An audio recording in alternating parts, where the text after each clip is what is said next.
अस्सलाम वालेकुम। Hello world, कैसे हैं आप सब? आज के इस शो में हम सब दोबारा से मिल रहे हैं। उसका रीज़न ये है कि आज जो हम टॉपिक कवर करने वाले हैं वो रिक्रूटमेंट साइकिल से रिलेटेड है। और हम कोशिश करेंगे कि रिक्रूटमेंट साइकिल में from very start to very end जितने भी जो है वो स्टेप्स होते हैं उनके बारे में बात करें और देखें कि उनके अंदर क्या चीज़ें ऐसी हैं जिनको सही करने की ज़रूरत है और उनको बेहतर अंदाज से जो है वो लोगों को बताया जा सकता है। तो इसी के साथ जो है आज हमारे शो में जो है मैं वेलकम करूँगा हमारी आज की गेस्ट को Madiya Shamim here with us and welcome Madiya to the Thank show. you for having me. Thank you so much. It's great to have you and Madiya, सबसे पहले आप अपने बारे में बताएं थोड़ा सा कि आपका जो है वो इस तरह एचआर वेज को शुरू करने का क्या मकसद है और ये जर्नी कैसे शुरू हुई? ठीक है, सो हमने एचआरवेज जब शुरू किया था, जब आईटी इंडस्ट्री जो है वो इवॉल्व हो रही थी, न्यू सॉफ्टवेयर हाउसेस रजिस्टर हो रहे थे। तो हमने भी 2017 में स्टार्ट किया था और आईटी में सबसे ज़्यादा स्टार्टअप्स भी 2018 में सबसे ज़्यादा रजिस्टर्ड हुए थे, बिल्कुल बिल्कुल 80% ऐसे ही। स्टार्टअप्स। हमारा उनसे ग्रोथ कर्व काफ़ी ज़्यादा मैच किया और हमने आईटी का ऐसा सोचा नहीं था। पहले हमने जब अपने फर्स्ट 1-2 मंथ्स में एफएमसीजी और फार्मास्यूटिकल्स के साथ हम काम कर रहे थे, मगर इवेंचुअली हमारे पास एक आईटी की लीड आई सही। और हमें पता नहीं था कि कैसे डिलीवर करना है, तो लेकिन हमने कर दिया। तो व्हेन वी डिड इट, तो IT was good money and we also felt कि there is a scope and there is a need, because जो आईटी के क्लाइंट्स थे वो बहुत ज़्यादा सीरियस थे और बहुत डेस्परेट थे। So we kind of understood कि शायद उनको टैलेंट वाकई में नहीं मिल रहा। Right. In the deeper we went into it, तो हमें उतना पता चलता गया कि there is a lot of talent scarcity, और जितने मतलब एक कैंडिडेट के पीछे 3-3 कंपनीज पड़ी हुई है। तो फिर हमने कहा कि लेट्स वर्क ऑन इट, नीच मार्केट पे ही हम काम करते हैं। सही। तो that's how it went. Great. तो when you started and decided to focus on that particular area, तो आपको ऐसा लगा कि ये जो इंडस्ट्री है कहीं ऐसा ना हो कि वो एकदम से जो है उसका डाउनफॉल आ जाए, या ऐसा ना हो कि आपको दोबारा से अपना जो तरीक़ेकार है या जो इंडस्ट्री है वो चेंज करनी पड़ जाए, ऐसा नहीं लगा अभी तक आपको कोई? ऐसा लगा नहीं, ऐसा हुआ एक्चुअली। हुँ, जब कोविड आया तो आपने देखा होगा कि मार्च 15 को लॉकडाउन लगा है और हुँ, मार्च 18 को कंपनीज ने ले ऑफ शुरू कर दिया था। ट्रू। और 5-5, 100, हज़ार एम्प्लॉयज़ उन्होंने निकाले, और क्योंकि सॉफ्टवेयर इंजीनियर्स बहुत एक्सपेंसिव होते हैं और कुछ प्रोडक्ट्स बिल्कुल चलना बंद हो गए थे, जैसे हमने डिजिटल टैक्सीज बुकिंग, हुँ, कार बुकिंग ऐप्स यूज़ हुँ, करना बंद हुँ, कर दी थी। हुँ, बहुत सारी चीज़ें हम जो यूजुअली यूज़ करते थे वो बंद कर दिया यूज़ करना। आपने देखा एयरबीएनबी जो है वो ट्रू, बिल्कुल ख़त्म हो गया। जैसे बिल्कुल। बहुत सारे प्रोडक्ट्स पाकिस्तान में भी थे जो बिल्कुल बंद हो गए। तो कंपनीज़ ने बिल्कुल ले ऑफ करना स्टार्ट कर दिया था और इतना बुरी कंडीशन थी कि हम लोगों ने जो कैंडिडेट्स लगवाए हुए थे उनकी जॉइनिंग थी, उनको भी मना कर दिया ओह! और अपने भी नए निकाल दिए। तो हम लोगों को समझ नहीं आया था क्या करें, क्योंकि हमारा तो सारा बिजनेस कैंडिडेट रिक्रूट ही कराने का था, सब कुछ सीज पे एब्सोल्युटली, चला गया था। तो फिर हमने एब्सोल्युटली। 3-4 महीने सिर्फ सोशल वर्क किया। जो लोगों की जॉब्स चली गई थी उनकी हमने काउंसलिंग की, उनके लिए हमने मेंटोर्स अरेंज किए। उसके बाद हमने फ्री ऑफ कॉस्ट एक हमने सोशल ड्राइव बनाई। जो लोग हुँ, चले गए थे हम रोज़ उनसे बात करते थे, उनका डेटा करके हम उसमें हुँ, समराइज़ करते थे और 1000-2000 कंपनीज़ को भेजते थे, अलर्ट करते थे कि इसके अंदर फ्री ऑफ कॉस्ट हमने आपके लिए कैंडिडेट्स डाले हैं, आप प्लीज़ इनको हायर करें, ये अनएम्प्लॉयड हो गए। तो हमने सिर्फ 4-5 महीने में तकरीबन 53-54 ऐसे लोगों की हेल्प हम लोग कर रहे थे, और बाकी जितना हमारे पास रिकॉर्ड आया। और फिर क्या हुआ, 3 महीने बाद ना थिंग्स स्टार्टेड टू चेंज। तो या remote job is where it started to come. तो बिल्कुल, पीपल बिल्कुल, स्टार्टेड हायरिंग रिमोट। जो उन्होंने बिल्कुल। देखा 2-3 महीने अपने एम्प्लॉयज़ रिमोट कर दिए, हुँ, सही चल रहे, तो they started hiring remote. That's where business actually like thrived. Right. क्योंकि जब कराची की कंपनी में कराची की पोज़ीशन देती थी और टैलेंट नहीं मिलता था, तो हुँ, फिर डायरेक्ट टाइम बढ़ जाता था क्लोजिंग का। तो उन्होंने कहा कि पूरे पाकिस्तान में से कहीं से भी ढूँढ दें। तो हुँ, बहुत ज़्यादा आपके पास स्कूल बढ़ गया हुँ, कि हुँ, इस्लामाबाद से भी लाके दे रहे हैं, आप फैसलाबाद से भी लाके दे रहे हैं, लाहौर से भी लाके दे रहे हैं। लाहौर को आप कराची का टैलेंट दिखा रहे हैं, कराची को सारे इंटरव्यू कर चुके थे, वो हुँ। समझ रहे थे अब नहीं बचा, वो कराची इधर सिटीज़ है। की जो बाउंड्री थी वो बेसिकली बिल्कुल। खत्म हो गई। तो बहुत क्विकली फिर हुँ, फॉरेन कंपनीज हमारे पास आना स्टार्ट हो गई। उन्होंने हुँ, कहा कि हमें पता चला पाकिस्तान का टैलेंट अच्छा है, हमें हुँ, पाकिस्तान से रिमोटली हायर करना है, क्योंकि पहले वो सोची थी बाहर ले जाएंगे, कॉस्ट होगी, ये हुँ, हुँ, होगा। हुँ, तो उन्होंने रिमोट यहाँ पे ऑफिस, फिर हमने क्या किया, एक स्मॉल कंपनी हमने रजिस्टर की उन कंपनीज के लिए बाहर की जो पाकिस्तान में एग्जिस्ट नहीं करती। ओके। और फिर हमने अब क्योंकि वो नहीं पढ़ना चाहते अपने आप को रजिस्टर नहीं, तो हमने फिर हम अपने पास उन्हें ऑन बोर्ड लेते हैं, उनकी सारी कंप्लाइंस, टैक्सेस, उनकी सैलरी सब हम अपने पास से करते हैं, उनके एम्प्लॉयज़ को सारे बेनिफिट्स अपने पास से, ताकि उनके एम्प्लॉयज़ को ये ना लगे कि वो एक अननोन फ्रीलांसर की तरह काम कर रहे हैं। ओके और ओके उनको पैसे भी यूएसडी में मिलते हैं अक्सर Right. को, तो वो उनके लिए बड़ा अच्छी अर्निंग होती सही, है। तो basically you are working for them as a third party जो यस, कि अपनी सर्विसेज प्रोवाइड करता है उनके टैलेंट को एक्वायर करने में भी और फिर उनको बिल्कुल, उनको अपने मैनेज करने मैनेज में। करने में भी। Perfect, absolutely perfect. ठीक है, तो ये तो बात हो गई कि what you are doing. What about you, आपका इस तरफ आना कैसे हुआ? इससे पहले आप क्या कर रही थी और अभी कितना साल हो गया एचआर को के अंदर बिल्कुल। आपको? तो मैं जो है वो इससे पहले, I am not from an HR background, I am from an engineering background. I was a geologist by profession. Okay. So थोड़ा बहुत हमें कुछ सॉफ्टवेयर्स वगैरह पढ़ाते थे और मेरा शुरू से ही सॉफ्टवेयर में इंटरेस्ट था। मेरा पहले एडमिशन भी सॉफ्टवेयर में ही मैंने लिया था, इंटरेस्टिंग। जियोलॉजी में नहीं, मगर वो मेरा इवनिंग शिफ्ट में हुआ था। तो बिकॉज मैं इतनी बोर्ड नहीं थी, तो मैंने कहा मैं रात में कैसे आ जाऊँगी यूनिवर्सिटी अकेली। और मैंने एहतियातन यहाँ पे अप्लाई किया था मॉर्निंग में। तो फिर मैं मॉर्निंग में, मैंने कहा चलो यार मॉर्निंग में ही ले लेते हैं। तो वरना I would have been a software engineer right now, मतलब मेरा सॉफ्टवेयर में इतना इंटरेस्ट था, Okay. पर I kept studying on it. तो जब हमें सॉफ्टवेयर की पोजीशंस भी आना शुरू हुई, तो they were very easy for us to understand. तो फिर हमने सबसे पहले एचआर बेस मैंने और मेरी बहन ने शुरू किया। ओके। तो क्योंकि उनका सारा एक्सपर्टीज एचआर में था, so she said let's start an HR company. I learned recruitment from her and I taught her software recruitment. Oh, I learned recruitment and I right. taught her software recruitment, so it kind of became a good combination. So अभी हमें 4 years हो गए, we are an all माशाल्लाह। women team and हमारे यहाँ ज़्यादातर लोग, most of the team is under 30, so we are like a young team हमने। और हम इस वक्त 250-300 कंपनीज के लिए काम कर रहे हैं, almost माशाल्लाह। 250 to 300, and we're working with almost all of the major software companies in Pakistan. We're working with Emirates, and we've placed engineers in eBay. Some internationally we are going very strong right now, and the good जबरदस्त। thing is that we are bringing that dollar Pakistan mein. We're Yeah, not sending out that's our important. people. That's important. We are telling them to come open a back offices in Pakistan, invest in Pakistan, spend in Pakistan, so the money stays here. तो ये है कि it's all the foreign exports वगैरह काफ़ी बढ़ रहे हैं। ज़बरदस्त ज़बरदस्त ज़बरदस्त। ठीक है, तो I think it's very good to know कि किस तरीके से आपने जर्नी शुरू करी और डेफिनेटली वो बहुत सारे लोगों के लिए जो है एक स्टार्टिंग पॉइंट भी बनती है जब आप देखते हैं अपनी तरह के लोगों को जो है एक फ्रॉम स्क्रैच शुरू करते हुए और फिर उसको आगे ले जाते हुए। अच्छा, now coming towards a bit deep into something, the process which you are guys following, उसके अंदर what when you basically or someone approached you guys, जो आपको कहते हैं कि भाई हमारे लिए XYZ टैलेंट आपको जो है वो लेकर आना है या आप ला सकते हैं, तो आप लोगों का क्या प्रोसेस होता है? आप लोग उसको क्लाइंट से पहले अपने रिक्वायरमेंट डेफिनेटली गैदर करते होंगे, तो उसका थोड़ा सा बताएंगे। बिल्कुल। तो सबसे पहला प्रोसेस ये होता है कि हम कंपनीज हमें कांटेक्ट करती हैं मोस्ट ऑफ द टाइम, तो फिर हम कंपनीज के पहले बारे में ज़रा सी रिसर्च कर लेते हैं, 1-2 दिन लेके उनके रिव्यूज़ पढ़ लेते हैं हम ग्लासडोर पे, या हम बहुत सारी कंपनीज को खुद जानते हैं, HR फ्रेटर्निटीज़ में हम कनेक्टेड होते हैं, तो हम ज़रा पता कर लेते हैं। अगर वो अपनी कंपनी हमें लेजिट लगती है, सही लगती है, तो हम उससे कहते हैं अपनी जॉब रिक्वायरमेंट शेयर करें। जॉब रिक्रूटमेंट फॉर्म होता है, अक्सर उनके पास रिक्वेजिशन मतलब ऑलरेडी डॉक्यूमेंट बना होता है GD, तो वो स्किप कर देते हैं। हमें मेजरली हम उनसे पूछते हैं हमें सैलरी रेंज बताएं, आप ये बताएं कि आपको अच्छी कोडिंग चाहिए, अच्छी कम्युनिकेशन चाहिए, या दोनों चाहिए। तो कुछ लोग कहते हैं कि हमें कम्युनिकेशन फर्स्ट प्रायोरिटी है, पर फिर हम कोडिंग देखेंगे। कुछ कंपनीज कहते हैं कि अखलाक पहली चीज़ है, कैरेक्टर एंड एटीट्यूड पहली चीज़ है, और अगर थोड़ा स्किल में हल्का हुआ तो हम सिखा देंगे। कुछ कंपनी कहती है जैसा भी पर्सन हो बस सांस लेता हो और कोड करता हो। तो ये हम उनसे पूछ लेते हैं, उसके बाद हम जो है वो अपना स्टार्ट करते हैं पूरा प्रोसीजर टैलेंट एक्वायर करने का। अब एक्वायर करने में हमारे 6 डिफरेंट वो है मीडियम्स हैं। ठीक है। एक हमारा अपना डेटाबेस है 5 लाख डेवलपर्स का, जो कि हमने इतने टाइम से बनाया है, सही है। उसके बाद हम क्या करते हैं, उनमें उनको ईमेल सेंड करते हैं, मैसेजेस सेंड करते हैं कि ये एक ओपनिंग है जो कि आपके इंटरेस्ट से मैच करती है, would you be interested for it. तो उसमें कुछ लोग कहते हैं नहीं अभी नहीं, we not looking to switch, कुछ कहते हैं हाँ अच्छा आप मुझे डिटेल्स दें। अच्छा, उसके बाद हम लोग काफ़ी स्पेंडिंग करते हैं LinkedIn ads, Facebook ads, Google ads पे कि लोगों तक वर्ड पहुंच जाए। फिर हम काफ़ी ज़्यादा जो टेक इवेंट्स हैं उनको स्पॉन्सर करते हैं, टेक कम्युनिटी को पूरा इंगेज रखते हैं, ठीक है।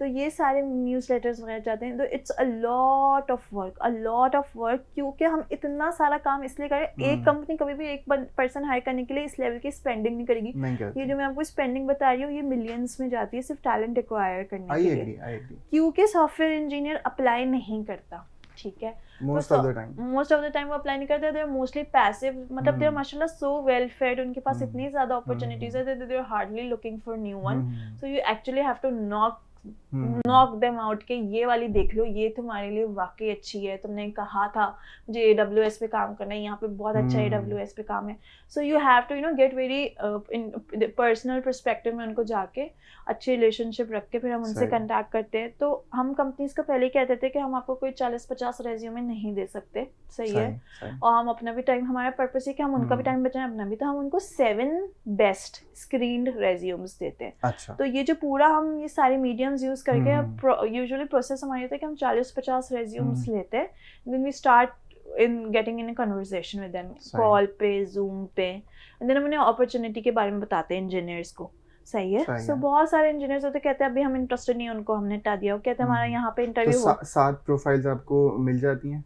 हाँ, इस प्रोसेस के थ्रू फिर हमें मिलती हैं 7, तो हम उन्हें पहले जो एग्री कर रहे होते हैं, जो अग्री में भी बहुत सारे अग्री तो बहुत कर रहे होते हैं, लेकिन अब जैसे अगर आप कोई अग्री कर रहे हैं लेट्स से, और आपके जावा है और मेरी पाइथन है, आपका मैं कर लूंगा जावा, लेकिन मेरी कंपनी तो मुझे इसलिए एंगेज नहीं कर रही कि आप, तो हमारा होता है कि हम उन्हें सही बिल्कुल परफेक्ट फिट दें, तो ये हम चेक करते हैं, फिर उनकी कम्युनिकेशन रिक्वायरमेंट कैसी है वो चेक करते हैं, अगर थोड़े 1-2 साल के, कुछ कंपनीज कहती है GPA देख लें, वो देखनी पड़ती है, फिर कुछ कंपनीज कहती हैं कि फिनटेक में ही प्रोजेक्ट हो, SaaS बेस ही प्रोजेक्ट्स हो, कुछ कंपनीज कहती हैं कि मुझे ऐसा कैंडिडेट चाहिए जिसने एटलीस्ट ऐसे 2 प्रोजेक्ट्स बनाए हुए हो या प्रोडक्ट्स बनाए हुए हो जिनकी यूजेबिलिटी मिलियंस में हो, सही है, लेट्स से जैसे बाइक या करीम है तो मिलियंस ऑफ लोग यूज करते हैं उसे, तो इस किस्म का हो, इस स्केल पे काम किया हुआ, वरना वो मेरे स्केल पे काम नहीं कर पाएगा। तो ये सारी स्क्रीनिंग करते करते ना, कुछ कहते हैं नहीं मुझे तो ऑफिस में नहीं आना, रिमोट जॉब करनी है, कुछ कहते हैं मुझे रिमोट नहीं करनी, मुझे ऑफिस प्रॉपर लर्निंग करनी है, और कुछ कहते हैं नहीं शारे फैसल बहुत दूर है मेरे घर से, कुछ कहते हैं मेरे घर से डिफेंस दूर है, कुछ कहते हैं गुलबर्ग दूर है, तो हम क्या करते हैं फिर ये सारी स्क्रीनिंग करके हर चीज़, कुछ कहते हैं मेरे अम्मी अब्बू का नहीं है बेनिफिट, मैं नहीं आऊँगा, मेरे अम्मी अब्बू का मेडिकल नहीं है, सिर्फ मुझे अपना नहीं चाहिए, अम्मी अब्बू का भी चाहिए, मेरी अम्मी अब्बू पे स्पेंडिंग होती है और यहाँ से निकलता है। तो अब जब कंपनी की पॉलिसी ही नहीं है तो वो एक पर्सन के लिए वो मेडिकल इंट्रोड्यूस नहीं करेगी, मुझे पता है, तो मैं उसे यहीं पे ड्रॉप कर दूं बजाय इसके कि वो आगे जाके हो। तो इस पूरे हम 50 को करेंगे ना तो हमें मुश्किल से 7 निकलते हैं जो सारे क्राइटेरियाज पे मैच हो। ये 7 हम कंपनी को देते हैं और हम कंपनी उसमें से शॉर्टलिस्ट करती है, हम इनके ऑन इंटरव्यूज कराते हैं, usually most of the time हम ही स्केड्यूल करके दे देते हैं, तो फिर हम कैंडिडेट्स को रिमाइंडर्स भी देते हैं, रीस्केड्यूल भी कभी वो कहते हैं तो करा देते हैं, ठीक है। उसके बाद हम यूजुअली सक्सेस रेट ये है कि 1 से 2 बैचेस में हमारी पोजीशन क्लोज हो जाती है, तो कंपनी को और कैंडिडेट के लिए सक्सेस रेट ये है कि हम उसे 3 से 4 जगह इंटरव्यू कराएं तो उसको बहुत ही अच्छी बेस्ट ऑफर आ जाती है, सही है। तो कैंडिडेट को भी बहुत ज़्यादा इंटरव्यू नहीं देने पड़ते हमारे साथ, और कंपनीज को भी बहुत इंटरव्यूज नहीं लेने पड़ते, और वो ये करके ऑफर, अब वो क्या होता है जब ऑफर प्लेस का होता है तो company most of the time prefer करती है वो खुद प्लेस करें, लेकिन वो हमें एंगेज रखती हैं। तो हमारा प्रोसेस जब वो कंपनी ऑफर प्लेस कर दे तो हमारा ये होता है कि हमने मेक श्योर करना है कि कंपनी को लास्ट मिनट सरप्राइजेस ना मिले, बिल्कुल जैसे कि बहुत सारे लोग आपने देखा होगा कि वो ऑफर एक्सेप्ट कर लेते हैं और वो स्केप्टिकल, सही है, और फिर वो करंट कंपनी में रिजाइन करते नहीं करते 15-20 दिन बाद वो ईमेल कर देता है, आई एम सो सॉरी मैं नहीं आपको ज्वाइन कर सकता। तो कंपनी तब ना पूरा प्रोसेस रोक चुकी होती है ना एक कैंडिडेट पे, बिल्कुल ऐसे। तो ये थोड़ा सा मुझे लगता है गलत प्रैक्टिस है। अच्छा, अभी ये थोड़ा सा इस तरफ आते हैं, मैं ये पूछना चाह रहा था कि लेट्स से आपने जो कहा कि आप क्लाइंट्स आपको अप्रोच करते हैं और या आप क्लाइंट्स को अप्रोच करते हैं, तो वो जो एक स्टेप है इस पूरे प्रोसेस का, डू यू थिंक कि आपने उसको सॉर्ट कर लिया है, या अभी भी कुछ ऐसी चीज़ें हैं जो कि कम्युनिकेशन वाइज या डाटा गैदरिंग के पॉइंट ऑफ व्यू से इम्प्रूव हो सकती हैं?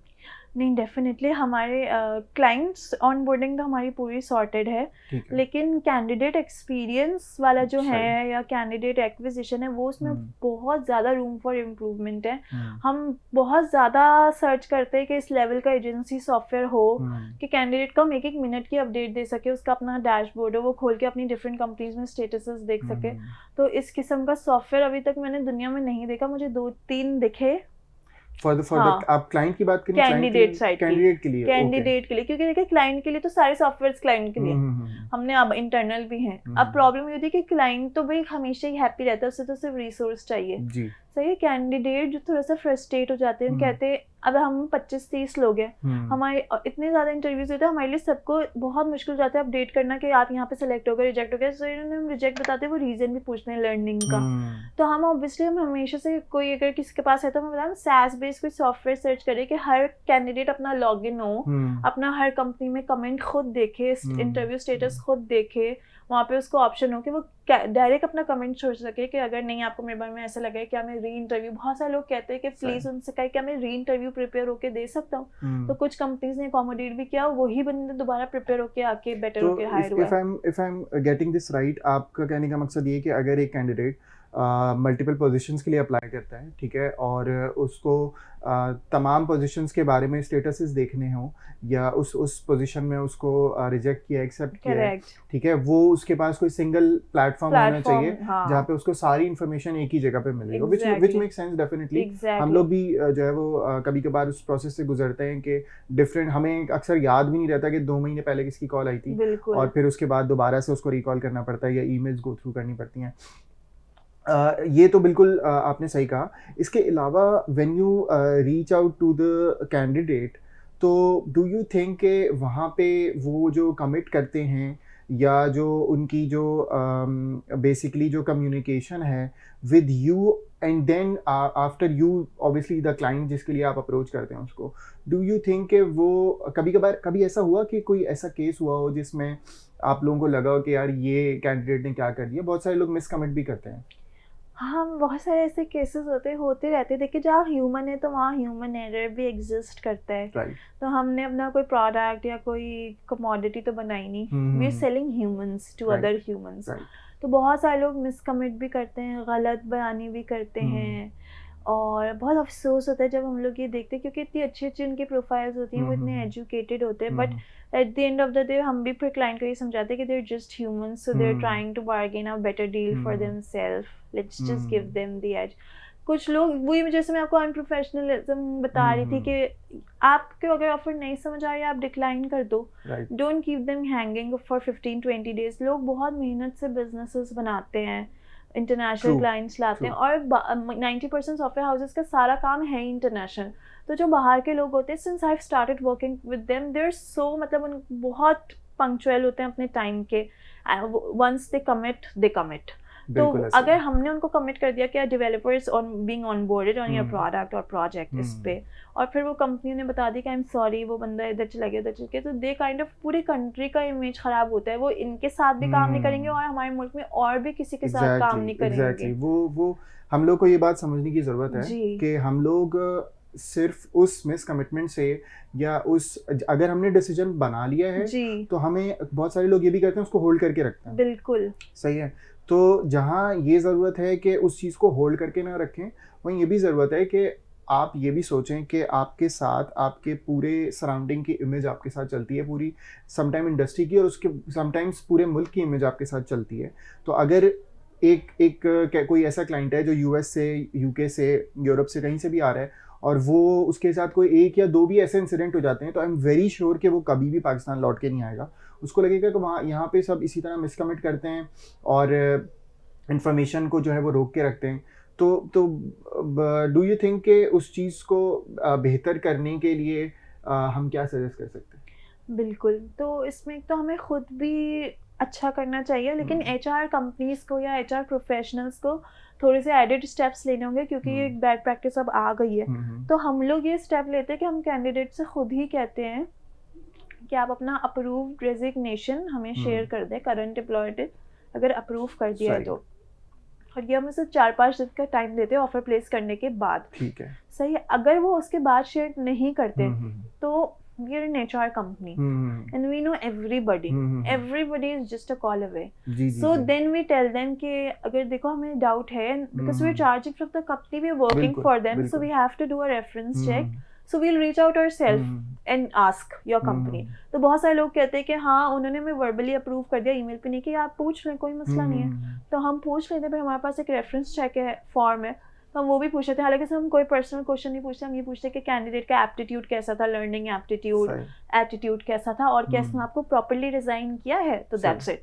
ये 3 चीज़ें हम पूछ के कह देते कि इसका रेफरेंस अच्छा पॉजिटिव आया, वो हम कंपनी को फिल आउट करके भेज देते कि इस पर्सन ने हमें इनकी करंट कंपनी से ये रेफरेंस दिया है। अगर वो कंपनी चाहे तो उनसे रिकन्फर्म भी कर ले, ठीक है। तो 95% ऑफ द केसेस बिल्कुल स्मूथ जाते हैं, लेकिन 5% कभी कभी लोग ऐसा कर देते। तो मैं बस ये कहती हूँ कि मुझे देखें, आपको जॉब ऑफर नहीं पसंद है, आप डिक्लाइन कर दें, इट्स ओके। कभी कभी बहुत ज़्यादा ये आप देखें कि अगर उनका करंट एम्प्लॉयर उनकी सैलरी नहीं बढ़ा रहा होगा ना, तो उनके लिए बेस्ट तरीका ये होता है वो इंटरव्यू दें और फिर वो ऑफर लेटर लेके जाएं, और वो ये हर 6 महीने में मैंने करते हैं। देखा है ऐसा लोगों को हर 6 महीने में। और मुझे ऐसा लगता है कि कंपनीज को इसमें थोड़ा सा एक्शन लेना चाहिए कि वो ओपन रखें अपना डेस्क। वो कहेंगे तुम्हें सैलरी का कभी भी मसला है, तुम बगैर ऑफर लेटर के मेरे पास आओ। आप क्यों, आपको अगर एम्प्लॉय की सैलरी बढ़ानी है तो आप उस ब्लैकमेलिंग पॉइंट पे आके क्यों बढ़ाते हैं? एग्जैक्टली मतलब जहाँ एम्प्लॉय की जो है वो तरफ से ये चीज़ आ रही है, तो डेफिनेटली कहीं ना कहीं इस चीज़ को अप्रिशिएट किया जा रहा है तो आ रही है। अगर एम्प्लॉयर खुद ही ऐसा एनवायरनमेंट ना क्रिएट होने दे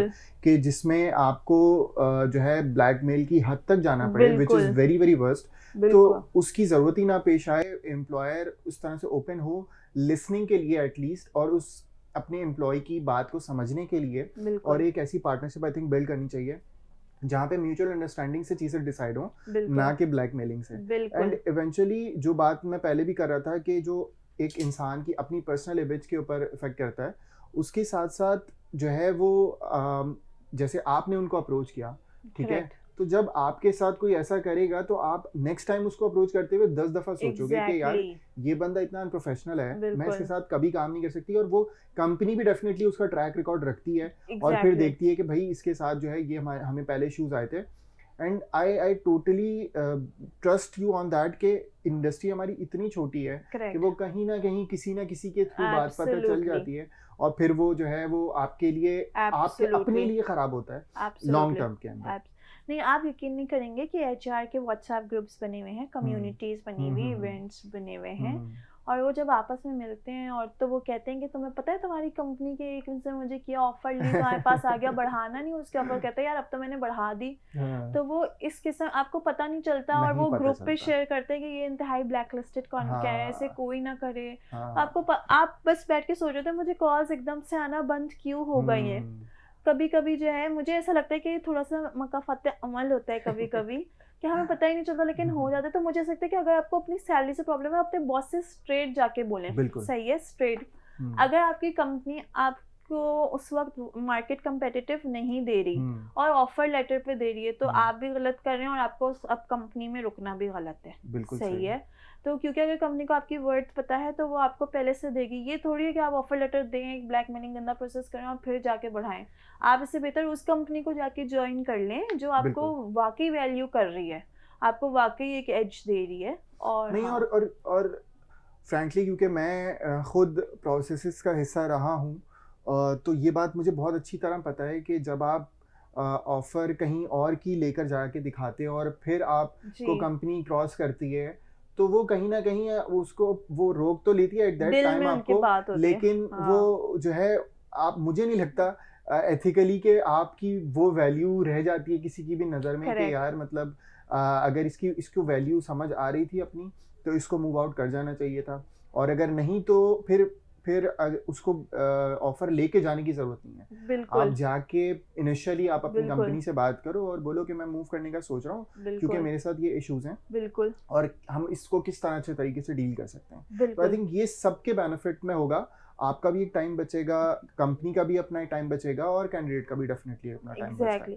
नहीं, मैंने एक कैंडिडेट इनकाउंटर किया था, मुझे काफ़ी प्रोफेशनल लगा। मैंने उनका इंटरव्यू स्केड्यूल कराया तो वो इंटरव्यू पे नहीं आए। तो फिर मैंने उनसे पूछा कि क्या हुआ, क्या बात है, आप इंटरव्यू पे नहीं आए? तो उन्होंने कहा कि हाँ एक्चुअली मेरी कंपनी को पता चल गया था कि मैं इंटरव्यू दे रहा हूँ, तो सही। उन्होंने मुझे कहा कि तुम इंटरव्यू दे रही हो, तुम्हें क्या मसला है? तो उसने कहा मुझे सैलरी का मसला है। तो उसने कहा तुम्हें सैलरी का मसला था तो तुम हमें पहले पहले बताते। बताते। तो तुम इंटरव्यू बिल्कुल भी नहीं दोगे, तुम्हारा इंक्रीमेंट 2 महीने बाद है, हम तुम्हें ऐसा सही इंक्रीमेंट करेंगे कि तुम सेटिस्फाई हो जाओ, सही अगर है, उससे तुम्हें समझ नहीं आए तो तुम चले जाना। सही है। तो ये मुझे बहुत अच्छी चीज़ लगी कि भाई हाँ। कंपनीज को भी होना चाहिए कि अगर उनको वाकई एम्प्लॉय है अच्छा है तो पहले से कदर कर ले, बजाय इसके वो ऑफर लेटर लेकर और आए। अगर कैंडिडेट ने हाँ उनसे बात कर ली होती बिल्कुल तो वो उस लेवल तक आते ही नहीं कि वो आपको अप्रोच करते, आप उनको अप्रोच करते और बिल्कुल उस प्रोसेस में जाते।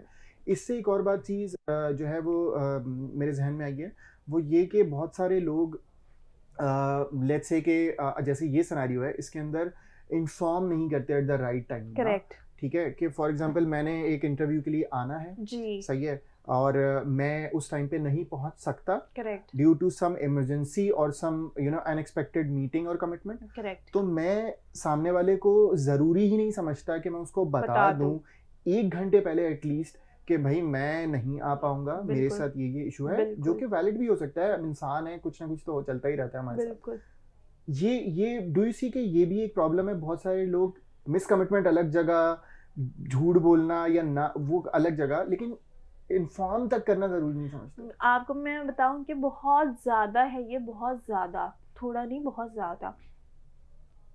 कैंडिडेट्स का मतलब एक दो दफ़ा वो करते ना, तीसरी दफ़ा उनकी फिर प्रोफाइल्स हम देख लेते कि भाई ये तो आएंगे ही नहीं ऐसा। और इट लिटरली मतलब आप आधे घंटे पहले भी ईमेल कर दो ना, मतलब ये इतना प्रोफेशनल लगता है कि कंपनी खुद कहती है कि चलो यार मैंने एटलीस्ट बताया बता हमें दिया।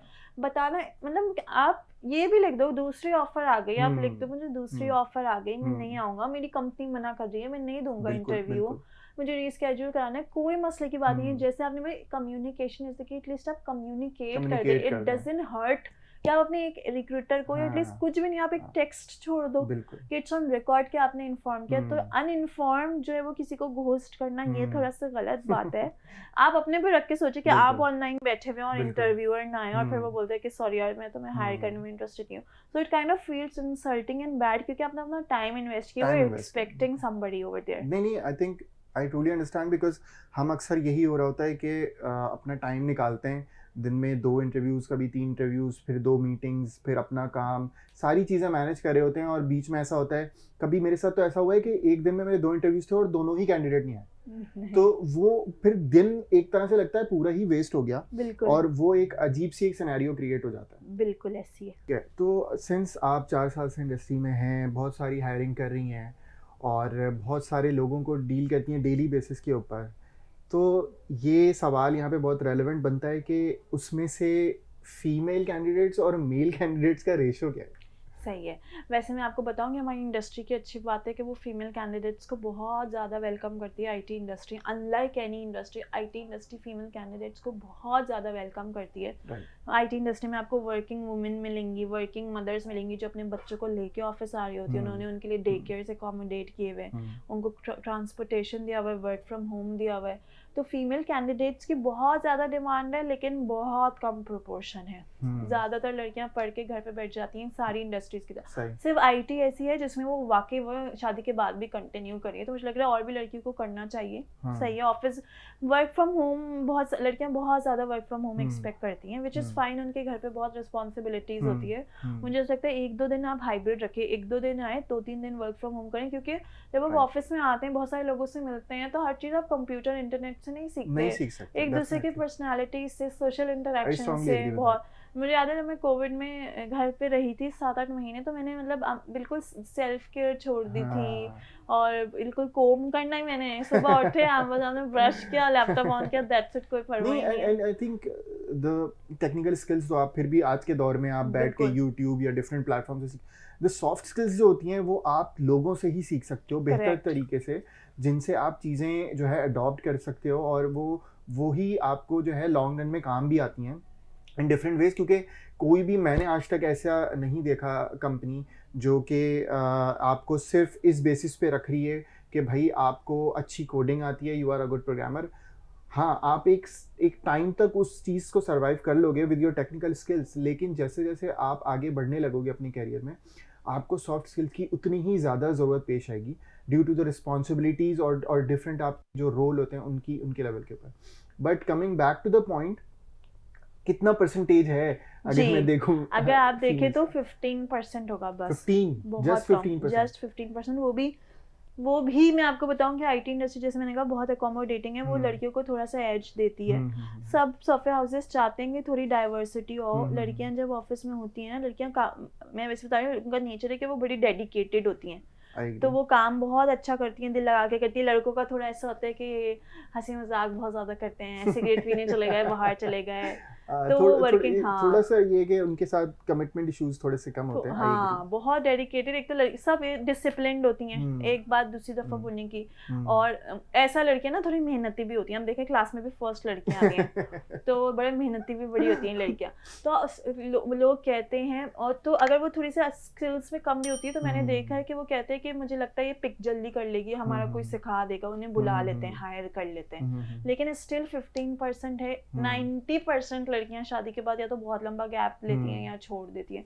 तो मैं यही कहूंगी कि आप प्लीज आएं। आईटी इंडस्ट्री में तो बहुत सारे अब रोल्स नए खुल गए हैं। रिमोट के बाद अमेजोन एक्सपर्ट्स खुल गए हैं, और प्रोडक्ट लोडर्स खुल गए हैं, और वर्चुअल असिस्टेंट्स खुल गए हैं, जो कि ये नॉन आईटी बता रही हूँ। अगर नॉन आईटी के लोग भी आईटी में कन्वर्ट होना चाहते हैं तो ये तीन फील्ड्स उनके लिए बहुत अच्छी है। वरना डिजाइन की ओपनिंग्स, कंटेंट राइटिंग की ओपनिंग्स, या आप कहीं भी सॉफ्ट स्किल कोर्स वगैरह करके सीख के आईटी में ट्रांजिशन हो सकते हैं। बाकी सॉफ्टवेयर इसके ये तो है ही अवेलेबल।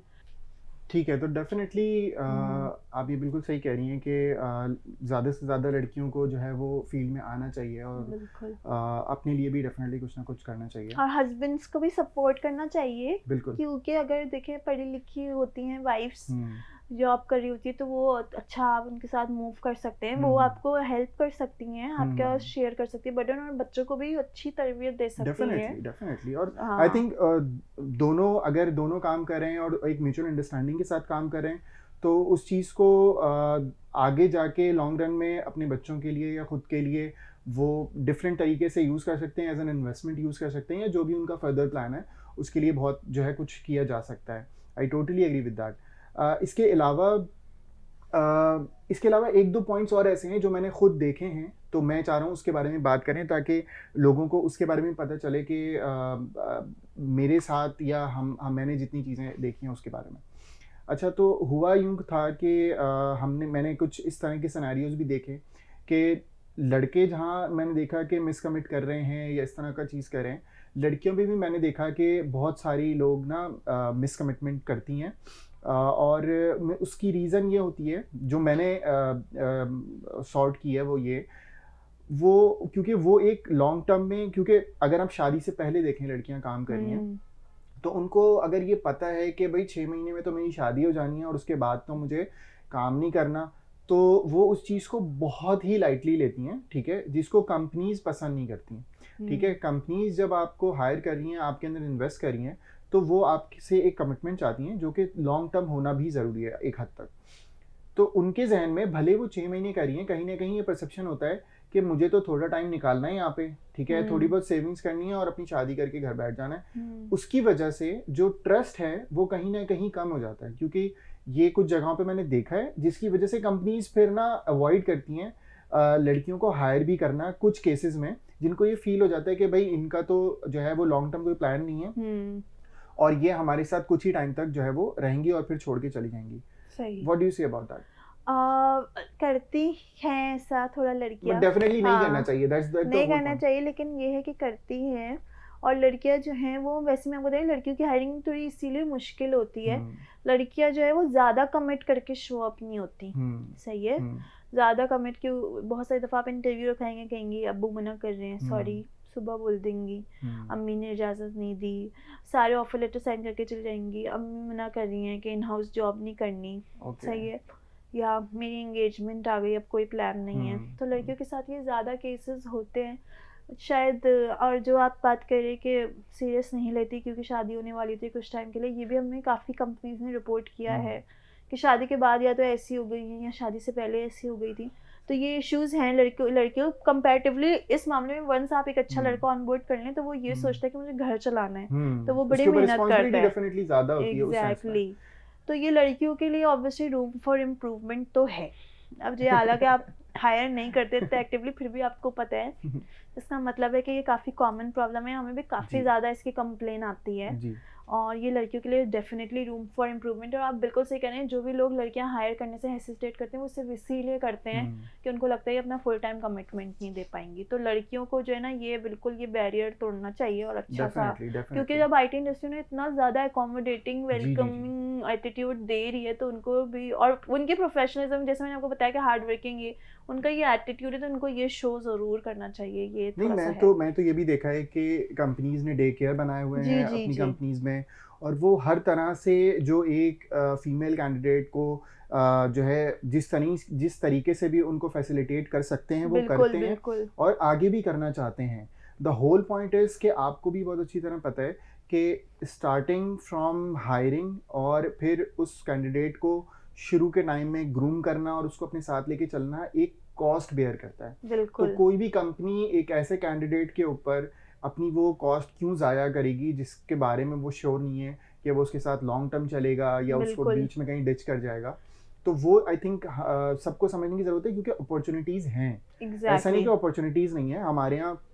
अल्हम्दुलिल्लाह हमारी इंडस्ट्री में मुझे ये अंदाज़ा है, क्योंकि मेरे और दोस्त डिफरेंट इंडस्ट्रीज़ में भी हैं, तो हमारी इंडस्ट्री में तो डिमांड है। तो जब बिल्कुल आपकी डिमांड है तो आप उस चीज़ को अच्छे तरीके से अवेल करें, बिल्कुल ना कि जो है अगर आप मिसकमिट करेंगे हाँ। तो वो ओवरऑल आपके सबके लिए सबके इम्पैक्ट लिए करता है। एग्जैक्टली।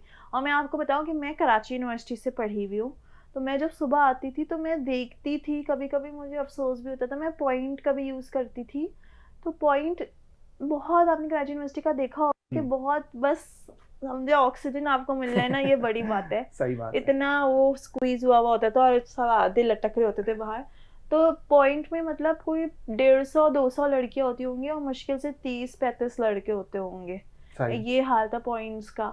और मुझे मतलब मैं इतनी लड़कियां मॉर्निंग में, इतनी लड़कियां कराची यूनिवर्सिटी में अराउंड 50,000 स्टूडेंट्स पढ़ते हैं और मुझे लगता है उसमें 40,000 लड़कियां होंगी, और वो सारी लड़कियों में से शायद सिर्फ 3-4-5% निकल के जॉब करती है। तो मुझे I ये agree. थोड़ा सा अफसोस होता है कि ये गवर्नमेंट प्रोग्राम है, आप इस पे मेरिट पे आए, सही है, आपने मतलब कितनी अच्छी कराची यूनिवर्सिटी की डिग्री है, आपने आके ये डिग्री ली, इसकी फीस आपको पता है, मेरी फीस 5,000 रुपये थी 6 महीने की। 5,000 रुपये क्या होता है? कुछ भी नहीं होता। It's free education in a highest quality education. आपने ये अवेल की और आपने मतलब किसी ऐसे कैंडिडेट की सीट ले ली जिसको घर चलाना था, शायद वो एक सस्ती एजुकेशन अफोर्ड नहीं कर पा रहा हो, तो प्राइवेट में पता नहीं वो कैसे पढ़ रहा हो या नहीं पढ़ रहा, तो आप पे ये लायबिलिटी हो गई कि आपने गवर्नमेंट की एक सीट ऑब्टेन की, तो एटलीस्ट आप 5 साल तो मुल्क को दो।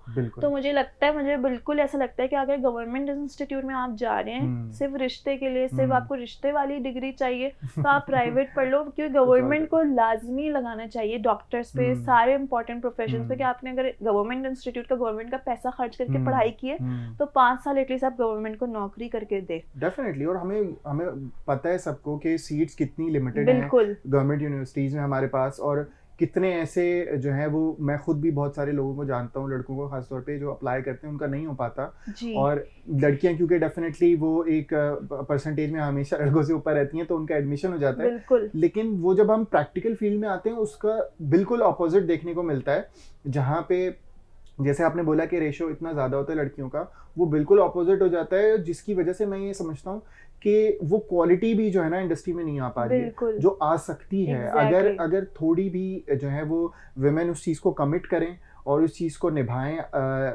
कुछ टाइम लगाएं, अपनी एफर्ट करें, तो वो जो क्वालिटी है जो मिसिंग है और जो बेहतर अंदाज से आप इंडस्ट्री को सर्व कर सकते हो, वो एरिया जो है वो वुमेन बहुत अच्छी तरीके से कर सकती है। बिल्कुल ऐसी है। मतलब अगर आप सोचे कि वो वुमेन जो पढ़ के निकल रही है 40,000 कराची में, उसमें से 20,000 भी हर साल अगर इंडस्ट्री से आ रही, तो मैं सिर्फ एक यूनिवर्सिटी की बात करी हूँ। अभी मैं यूनिवर्सिटी ऑफ बहावलपुर गई तो वो भी मतलब इतनी ज़बरदस्त, बहावलपुर में इतनी लड़कियां वहाँ पे पढ़ रही थी, मुझे देख के इतनी खुशी हुई, लेकिन मुझे वहाँ के जॉब मार्केट में कोई लड़कियां नहीं मिली, तो बहुत कम लड़कियां थी, बहुत कम। तो मुझे अफसोस भी हुआ कि इतनी ज़बरदस्त यूनिवर्सिटी, इतनी ज़बरदस्त एजुकेशन, इतने ज़बरदस्त प्रोफेसर्स, और लड़कियां क्यों नहीं, मुझे नहीं पता क्यों नहीं इंडस्ट्री में आ रही। तो पेरेंट्स पे भी है कि आप प्लीज़ उन्हें ज़रूर इंकरेज करें, जो उन्हें इतनी मेहनत करके, इतनी मतलब इतना मुश्किल होता है गवर्नमेंट यूनिवर्सिटीज़ में आना, आप यहाँ आ गए, यहाँ से एजुकेट होकर निकल गए, तो फिर आपको तो आना चाहिए ज़रूर। सही। आई थिंक इसमें कोई दो राय नहीं हो सकती कि जहाँ पेरेंट्स का या हस्बैंड्स का जो है ज़िम्मेदारी बनती है, वहाँ पे कैंडिडेट की अपनी भी बिल्कुल। उन वुमेन की भी ज़िम्मेदारी बनती है कि उस चीज़ को सीरियसली लें और उसको एक लॉन्ग टर्म कमिटमेंट के तौर पे शुरू करें और उसको निभाएं आगे तक। अगर किसी के साथ कोई ऑब्वियस से कोई केसेस हैं, ठीक है, जो कि अंडरस्टैंडेबल हैं, वो एक अलग चीज़ है, लेकिन अपना जो टारगेट है या गोल है वो लॉन्ग टर्म रखें। और आई थिंक ये टॉपिक ऐसा है कि मैं जिसको अलग से भी कवर करना चाह रहा था। इसी के साथ आज का जो वक्त है शो का वो ख़त्म हो जाता। और thank you so much मदिया for joining us. It was thank you so wonderful much. Talking with you और सेम। बहुत सारी चीज़ें हमने डिस्कस करी और इस चीज़ के बारे में बात करी जो नहीं कर रहे हैं आजकल लोग। And the whole purpose of this show is that जो चीज़ें अनटोल्ड हैं उनके बारे में हम बात करें और लोगों को अवेयर करें बेसिकली, ताकि वो उन एरियाज़ के ऊपर काम कर सकें। नॉट जस्ट द एम्प्लॉई या द इंडिविजुअल, वो कंपनीज़ भी जो इस चीज़ को देख रही हैं जिनके प्रोसेसेस के अंदर फ्लॉ है। मैं समझता हूँ कि ये हम एक किसी भी चीज़ से पहले वी ऑल आर ह्यूमंस और हमें ह्यूमंस के ऊपर काम करना चाहिए, उनको ट्रस्ट करना चाहिए और उन्हीं को बिल्ड करना चाहिए। इसी नोट पे जो है इस शो का जो है वो एंड करते हैं आज। Thank you so much for watching. Do subscribe and like the channel. Okay guys, thank you so much for watching this show. I hope आपको ये डिस्कशन पसंद आया एंड आपको जो भी पसंद आया तो वो आप कमेंट्स में ज़रूर करें, मेंशन करें and we can further discuss on it. Thank you so much for watching. अल्लाह हाफिज़।